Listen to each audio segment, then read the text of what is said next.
Have you ever noticed how peacefulness can sometimes feel boring? Why does your brain secretly crave chaos, gossip, and drama, even when you desperately want peace? It's not because you love toxicity.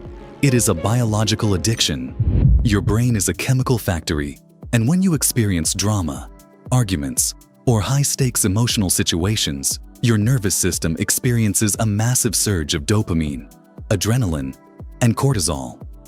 Evolutionary psychology explains that our ancestors needed these stress chemicals to stay alive in volatile environments.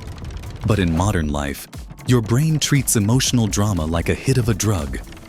When things are calm, quiet, and peaceful, your brain experiences a sudden drop in stimulation.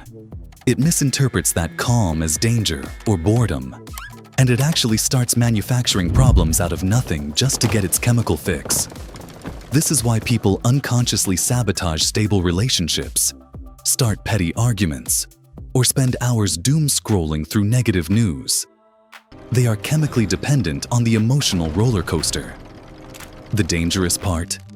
The more drama your brain consumes, the higher your tolerance becomes. Normal, healthy, peaceful relationships start to feel boring, flat, and unappealing. You become addicted to the chaos cycle, burning out your mental energy on things that ultimately destroy your happiness from the inside out. Breaking this addiction requires radical awareness. The next time you feel the urge to create chaos or chase drama, recognize it for what it is: a chemical craving, not a real emergency. Choose the quiet. If this explanation opened your eyes, hit subscribe, drop a comment, and welcome to Human Code.